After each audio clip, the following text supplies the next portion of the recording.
Moving on. Last month, you'll remember, e-scooters were launched in Birmingham. The plan is, of course, to make the city cleaner and greener. But only a few weeks after they were launched, one has ended up in one of the canals in Brum, and getting it out was proving quite tricky. So Voi, who run the scooters, have started working with a husband and wife team called the Peaky Dippers. What a great name. And they use massive magnets, just like they do on, I think they're like the ones on the cartoons, like Bugs Bunny would have. Now, Marie Collins is one half of that team, and she joins me now. Hi, Marie. Hi, how are you? I'm all right. So am I correct then in visualising this giant magnet like you'd see in the cartoon? Is that what you use? It's an heavy magnet and it's a very strong magnet, but it's not too big. It's not like that. So you say very strong. So, I mean, like straight away, I'm thinking like, if Ron Atkinson's walking by or Mr. T and all their jewellery, are they going to get thrown up towards this magnet? You have to be careful where you use it. Yes, you do. Unfortunately, it doesn't stick to gold. Oh, well, so how does it work then? Just talk me through it. Well, we started off going out magnet fishing, and we bought a magnet from Online Magnets, cast it into the canal, and then realised we're starting to pull out bits of history, which we restore. What sort? Give us some examples. Well, there has been shotguns come out and pistols, etc. But there's also been pieces of history. As in, the other week, we pulled out a Victorian lamppost cover with the Birmingham crest on it. Where was this? Where'd you find this? This was around the Birmingham area, in Smallheath. We then restored it, and it so happened that we found one of the ancestors of the people who actually moulded the lamppost covers. No way. So it was then donated and, to the family. Well, one of my kids, my 8-year-old's got a metal detector. He had it for Christmas last year. And, so, he doesn't do it anymore. But, for 3 weeks, then they start walking around with it and you see people on the beach. But actually, this is the way of getting proper treasure, isn't it, from the bottom of water? This is what you should be doing. Definitely. Yeah. Now, these... I mean, you do pull out a lot of scrap as well, which we call on the scrap man, to get rid of it from the canal towpath. So when you find something, and you've given us some examples there, like from firearms to historical artefacts.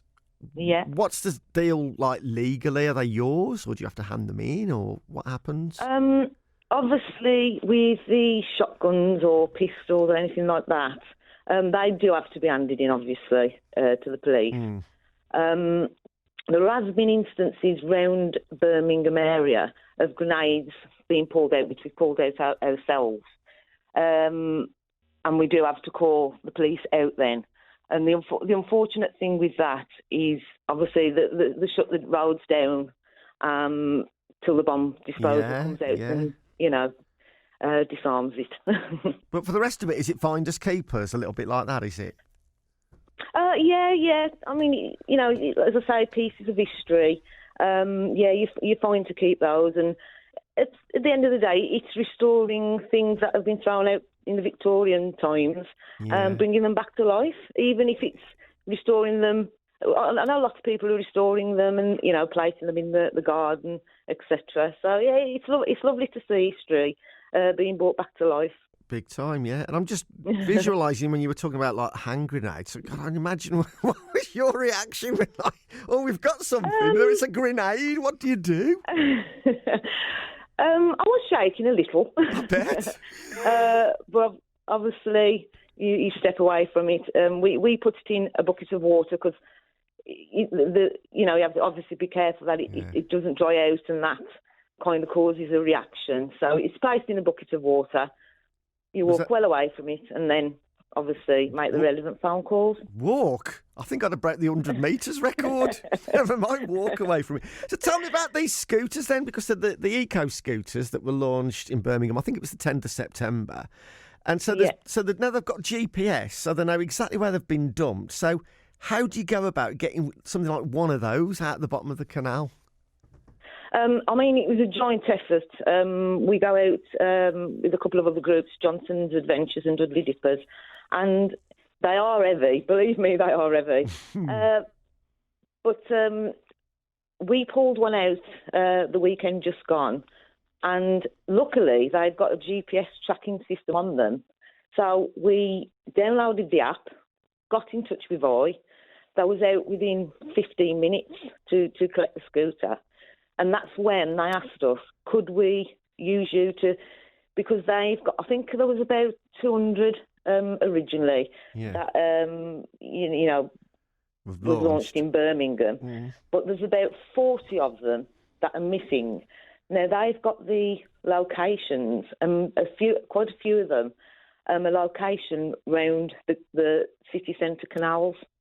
So you're expecting to get more phone calls then. So you've done one, but you're anticipating perhaps there's going to be others. They've already told us where there's a few that they need pulling out. So yes. Why they're being dumped into the canals, I have no idea. But they are putting a drowning feature on these e-scooters now, whereby as soon as it hits the water, it will send them a notification. I hope it's not a rainy day then, or you're going through a puddle or something. That could cause, seriously, that could cause havoc, couldn't it? Yeah. Oh well, I didn't think of that. so it's Marie and your other half as well. So your husband. So who came up with the name of the business and the Peaky Dippers? Well, it was partially my son's help. We went out magnet fishing, and he was putting up finds and getting really excited. And he said, "Why don't you start documenting the finds that you make on YouTube?" Yeah. And we're not very technically minded, but he set it all up for us. And because we do all the Birmingham area, my husband being a Brummie, and we like the Peaky Blinders, obviously, we thought, well, we'll call ourselves the Peaky Dippers. Yeah, I reckon it was your idea. You're just trying to give credit to other people. It was yours, Marie. It's really interesting. Thanks ever so much for coming on this morning.